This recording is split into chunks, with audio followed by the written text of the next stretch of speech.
Today I'm going to show you how to replace the ECU or the SKIM on a Jeep Liberty diesel. This procedure is done on a 2005. It's pretty much the same for 2005, 2006, 2007. Might be some slight differences 2002 to 2004 because it's a different ECU, but the process should be about the same. If you need to replace the ECU, that'll be this guy, and you'll follow this process. Or if you have a SKIM unit fail, you'll have to follow this same process, just kind of in reverse for replacing the SKIM. So to show you what you need to do this, first and foremost, this is the DRB3, or you need an equivalent generic tool or one of the newer tools that does an emulation program to run the DRB3. This is an actual DRB3. This should work for 2002 to 2006. It's confirmed to work. Support officially ended in 2005 with the Liberty KJ, but this does work on 06s for the ECU, and it should work on 2007s as well. After that, probably not. It's going away a little different. Everything's CAN bus, but this should work for all the KJs, but I haven't tried it on an 07 diesel because there are no 07 diesels in the US. So if you don't have this tool, that's a showstopper. Here's our new ECU, presumed to be good. New, used actually. It's had a flash on it some date. So we'll be configuring this to match the vehicle. If you just pop this into your vehicle, it's not going to run. The security key, the SKIM, nothing's going to match up. VIN's not going to be programmed right, so it won't run it. This is the SKIM unit. This has the halo ring that sits around your key cylinder. And so this is what's going to read your key and give the OK signal to the ECU that you're OK to start. So in this case, this is our used one from the vehicle we're going to program. I've got them out on the table here because a customer sent this to me. I'm going to program it remotely and send it back. If you're at the vehicle, you don't need to pull this out. You just need to plug in the ECU. So this is our SKIM, and basically what we're going to do is go into the programming, and we're going to tell the ECU to read data from the SKIM, and it's going to read that, and then it's going to program itself to the SKIM, and then they'll be paired. Likewise, if I had to do a SKIM replacement, I'd have a new SKIM, and I'd go in and I'd tell it to read from the ECU, and they'd be paired. So this way we always get a pair. Now, I also have over here a brand new SKIM. The owner had this, sent it to me as a just in case, but there should be no need to use this brand new SKIM. And once these are programmed, they're programmed. You can't reprogram them. They're set to that vehicle. This one, it's got this piece of paper over it because for some reason somebody put a label on here with the vehicle PIN and SKIM. I guess maybe kind of a good idea. But it's there. I'm covering it up for you. Same thing coming over here. They've given me the key. This is what the SKIM will read, and these are also kind of paired. So, as part of this process, you'll need to put the key in and it read through and everything correctly. Again, once these keys are programmed to a SKIM, they can't be reprogrammed. So this is kind of a one-time use key. Once it's been transponder chip programmed to the SKIM, we can't redo it, which means if we have to go over to this new one, we're going to need to program a new key as well. So there's that key. This is the key code results. So under here it'll have the vehicle VIN, the ignition key part PIN, I guess you would call it, and that's a mechanical code that tells you this cut right here. And then it'll also have the vehicle PIN, which is a 4-digit number that's used to program keys, and it's used to program the SKIM, and then the SKIM to the ECU. So these three things use the vehicle PIN number. So I've got everything I need to do this here. I'm going to go out, I'm going to plug this into my Jeep just because that's the easiest way to do it. If I had the right wires and connectors, I could just power this up on the bench, but this will pop out and I'll plug it in there and I'll kind of show you what it's like to do it in the vehicle. So as one of the first steps in this, if you have your old ECU available, you'll want to read the injector codes, VIN, and so on off of it, just to verify that you get it set right in the new one. If your ECU is totally failed, you're not going to be able to read the injector codes off of it. You won't be able to read the VIN number, miles, that sort of thing. So what I've done is I've gone ahead and plugged in the DRB3. It's into the OBD2 port. I'm going to take you through the menus here, and we're going to read the injector codes. So I hit yes, DRB3 standalone 1 or enter. It's giving me some information there. I want option 1, option 1, option 1.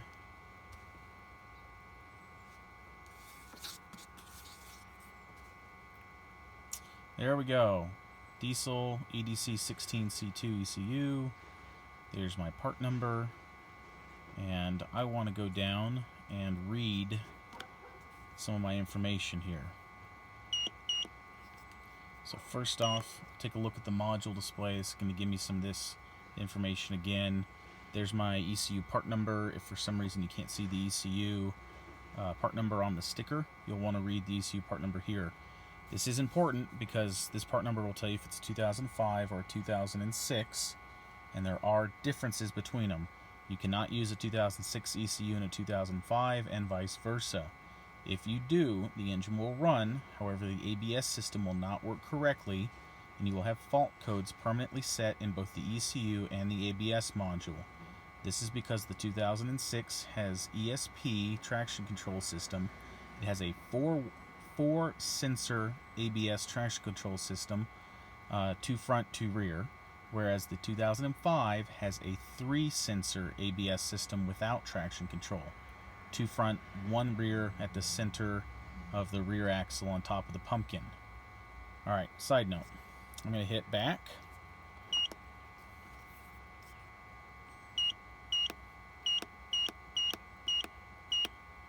I need to go to next page, page forward.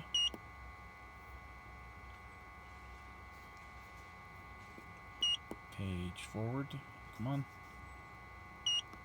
There we go. Alright, I go into miscellaneous. I need to go into injector modification.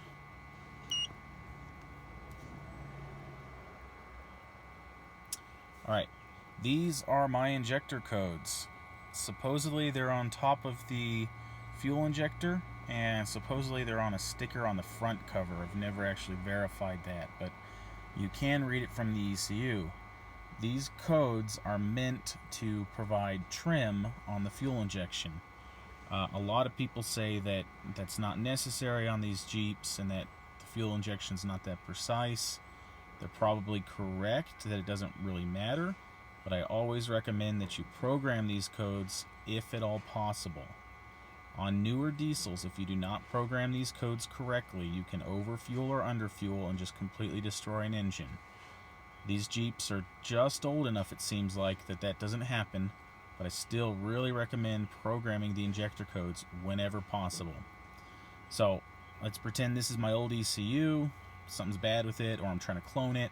I'm going to go and I'm going to write these down and save this because I'm going to want to put it into the new ECU. So now that I know that, I can back out. If I need to do something with cruise control, I'll do it in here. I'll probably go ahead and enable the cruise control once I've reprogrammed the new ECU, just in case it wasn't set. So if you ever have a Jeep that doesn't have cruise control, this is where you'll need to come in and reset it to add the cruise control functionality to the ECU.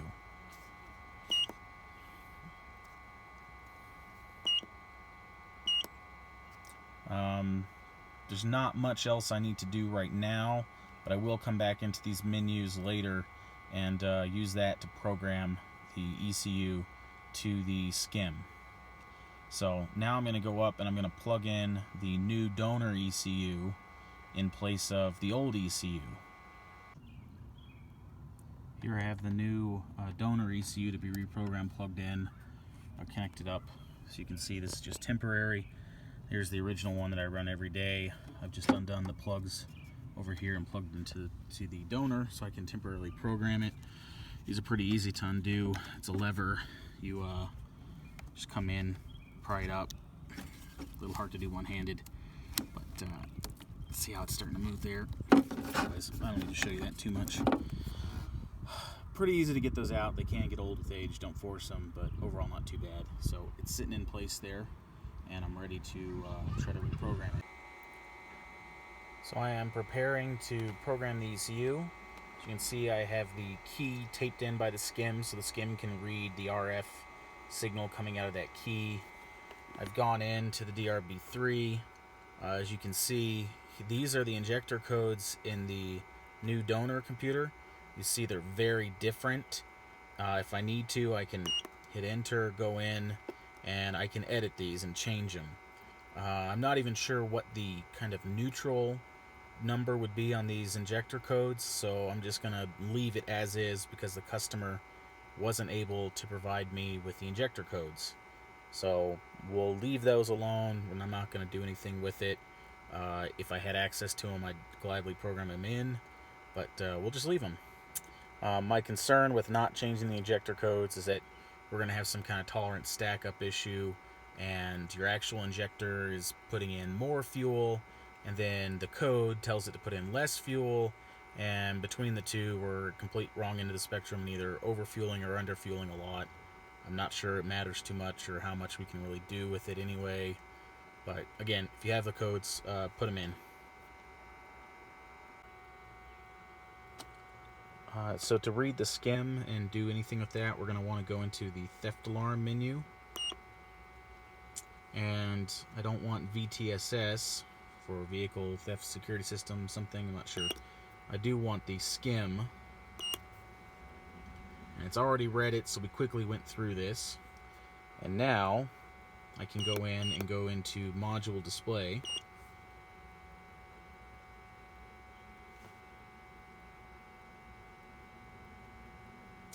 And here's my information. So SKIM part number up here, traceability, don't know what that is. TPM equipped tire pressure monitors, so this SKIM is set up to read tire pressure monitors.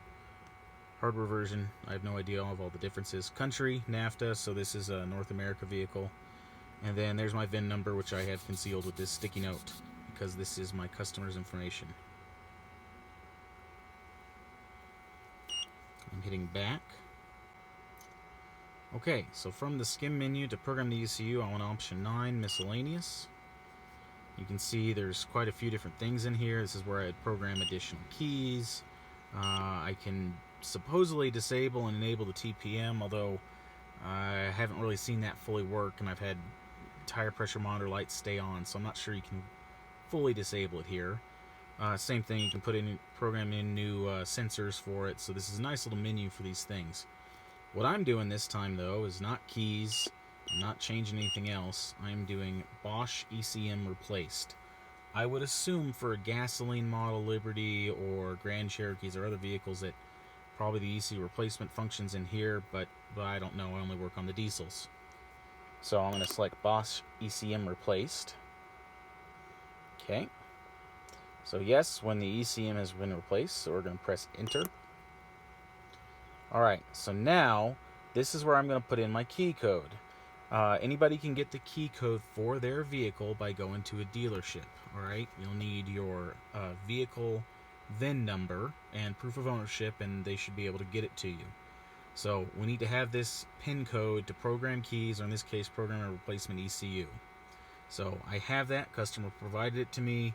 I've been covering up with sticky notes so you can't see it, and I'm going to continue on and type that in, and we'll just avoid you seeing what the PIN number is.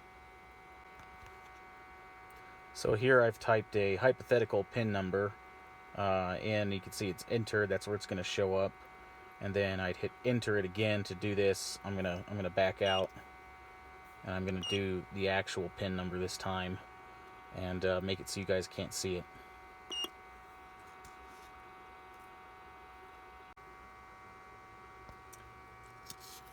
So, yep, there we go. It's entered in. It's asking me to confirm in case I mistyped it. It'll do some lockout behavior if you mistype it. I don't know if it will lock you out for a certain time period, like 24 hours, or if it's totally locked out forever. I think it's a pretty long lockout, but I'm not going to find out. So I know it's correct. I'm going to hit enter. It's going to ask me to confirm again. I'll just look away. Yep, that's correct for what my customer provided. PIN correct. Yep, it is correct. Okay, so I'm going to hit enter. Okay, so this is what it's reading from the ECU, ECM for the donor vehicle. I've got it covered up there so you can't see it. And so basically what we're going to do is we're going to update the VIN by telling it to read the VIN from the SKIM. So here I'll hit enter.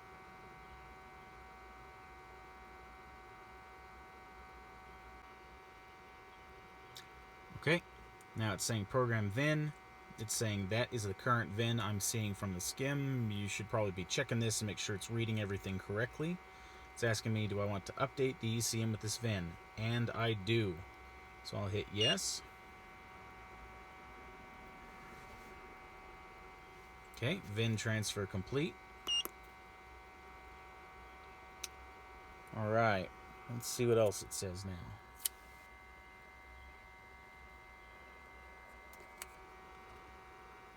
Okay, so it read the replacement ECU, read the VIN from the SKIM, the sensor key module, and now the ECU is going to read the vehicle PIN. And basically, because we've given it the PIN, we've said you're okay to read it and store it. The ECU is okay to read it and store it in the ECU, and then every time you start it up, it's going to check and make sure they match. So, yes, we're going to have it go ahead and transfer it. Okay, it's done. Alright. So I'm going to turn off my key here. I'm just using my original key as the mechanical. That is now the security key down there. So there, I turn that off. Come back. So we should be entirely good to go. So I should be able to start now and run the Jeep and have no security shut off. If I didn't have these matched, it would run for 3 seconds and then shut off. So let's try this. Alright, so far so good. Okay, tire pressure monitor light's on. This is a 2005 that doesn't have it. And we're running. So there we go.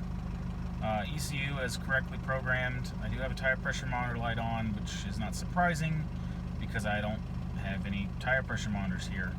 I also have an ABS light on. That's probably because this is a 2000, or possibly because it's a 2006 ECU, and that's what's going to happen, is it's going to have issues with the ABS system. So, just like that, programmed working, and it runs. So let's go over and let's see if we have any check engine lights, anything going on with this ECU. Alright, I'm going to read any DTCs coming out. Let's see what's going on. Let's read them all. Okay, invalid SKIM. I kind of believe that. We had something mismatched in there when before the ECU was sent to me. I guess I could have checked and see if any of these were latched before I plugged it in, but there it is. It's definitely an old one because it's saying that it happened at 200,000 miles, and this Jeep does not have that. It's got less. So this is not something from me just now. Yeah, you can see a little bit of this. We'll go on, we'll clear that out. Let's check the next one. Alright, there we go. Cabin heater circuit control. Again, this is probably a different one. If you don't have the viscous heater plugged in, you'll get this this error code coming in. Alright, so that's the two active ones. I'm not going to erase these just yet. Let me check out what else I have in here.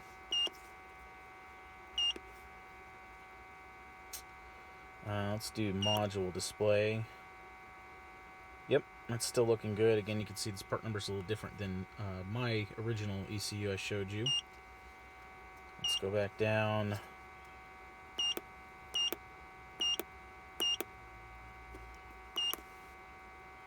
Let's just check out any of these things here. Make sure something works nicely. AC should be easy to see.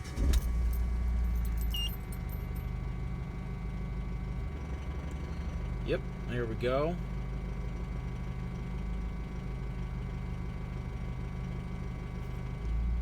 There, it clicked off. I don't know if you heard the Jeep idle up, idle down.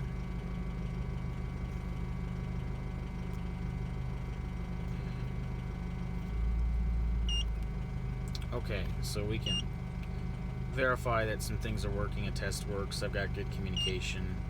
It's just kind of a check for me.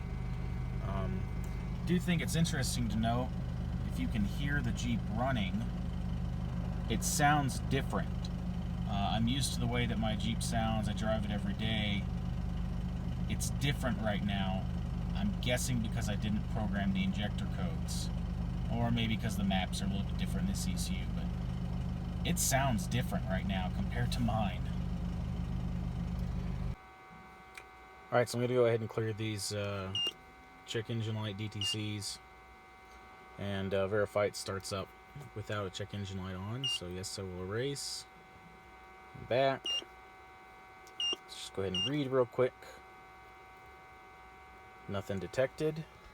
Alright, start this up. And check engine light is off. Alright, perfect. Well, that one's solved. Alright, I'm going to go in and let's get the cruise control reset.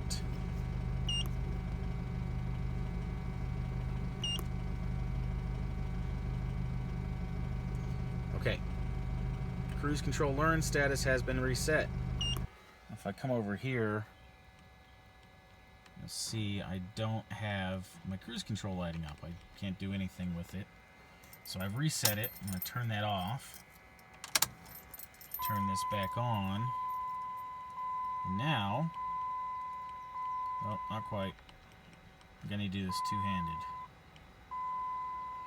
There we go. Held it down. I got my cruise on, cruise off, cruise on, cruise off. So my cruise control should entirely be working now. So this ECU has been set, VIN's programmed, SKIM's programmed, we've got a matched pair. You can install this into any diesel Liberty now and it'll start up and run. So I'll send this back to this customer, I'll put it in his Jeep, and this should all be running. So that's the short of it. Procedure is very, very similar if you're replacing the SKIM, except that you would tell it to learn the VIN and the PIN number from the ECU, and since I don't have a new blank one to program, I can't actually show you that, and you cannot reprogram used ones. So you're kind of stuck with the used one. Anyways, there it is. That's the short of it. Well, kind of a long video, but hopefully that helps somebody else out in the future. And thanks for watching.